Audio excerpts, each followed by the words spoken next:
नमस्कार श्रोताओं, हमारे YouTube चैनल आत्मा की कहानी में आप सभी लोगों का हार्दिक स्वागत मैं अभिनंदन करता हूं। श्रोताओं, आज मैं जो आपको एक कहानी बताने जा रहा हूं कि ऐसा कौन सा राजा हुआ जो अपने शरीर को सहित स्वर्ग लोक में गया, मतलब अपनी मृत लोक में अपनी शरीर सहित वो स्वर्ग में पहुंचा, जहां भगवान श्री राम को भी अपना शरीर मृत लोक में ही छोड़ना पड़ा था, त्याग करना पड़ा था, और भगवान श्री कृष्ण को भी अपना शरीर त्याग करना पड़ा था। श्रोताओं, आपको बताते चले कि जो महाभारत के काल में स्वयं कि कुछ लोगों का प्रश्न था कि द्रौपदी की मृत्यु कैसे हुई थी। श्रोताओं, जब महाभारत का युद्ध समाप्त होने के बाद में पांचों पांडव हस्तिनापुर का राज्य अपने पुत्र अभिमन्यु के पुत्र को देने के बाद में सीधा, क्योंकि श्री कृष्ण भी अपने परम धाम को चले गए, उनकी द्वारकापुरी समुद्र में बह गई। उसके बाद में पांडव भी स्वर्ग लोक की जाने की तैयारी करने लगे अपने शरीर सहित। श्रोताओं, जब वो स्वर्ग लोक को जा रहे थे, हिमालय पर्वत से रास्ता था स्वर्ग लोक का। बद्रीनाथ केदारनाथ होते हुए जब थोड़ी दूर चलते हैं पर्वत पर, द्रौपदी ऊपर शिखर पर्वत से नीचे गिरती हैं और उनकी मृत्यु हो जाती है।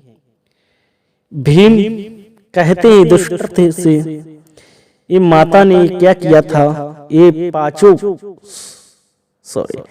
पांचों भाइयों की ये पत्नी थी, तो ये नीचे क्यों गिर गई, ये स्वर्ग लोक को क्यों नहीं जा सकी शरीर सहित।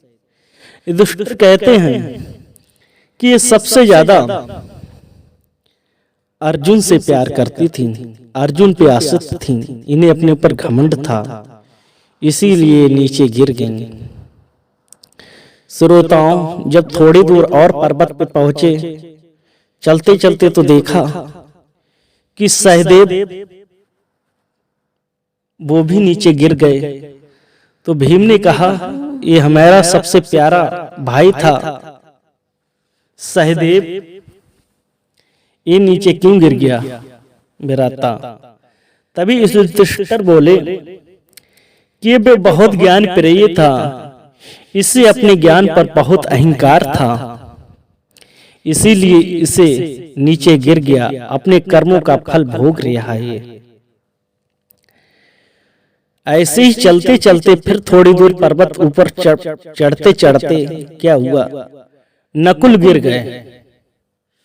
जब भीम ने कहा, ये नकुल क्यों गिर गया, ये तो तोते समान बहुत सुंदर था, रूपवान था। युधिष्ठिर कहते हैं, इसे अपने रूप पर बहुत ही घमंड था, इस संसार में अपने रूपवान किसी को समझता नहीं था, इसलिए ये गिर गया, इसे भी अपने कर्मों का फल भोगने दूं। श्रोताओं, चलते चलते हिमालय पर्वत पर फिर देखा कि अर्जुन भी नीचे गिर गए पर्वत से। ये सारे लोग कहां जा रहे थे, पांडव स्वर्ग लोक को अपने शरीर सहित। तो भीम बोले, हे राजा जी, ये दुष्ट राता, ये अर्जुन क्यों गिर गए, ये तो भगवान श्री कृष्ण के बहुत ही परम मित्र थे। कहा, इन्हें भी अपने कर्म का फल भोगने दो, क्योंकि ये धनु धारी थे, इसलिए ये अपने समान किसी को समझते नहीं थे, क्योंकि इन्हें धनु चलाने पर बहुत ही अहंकार था, इसलिए ये गिर गए।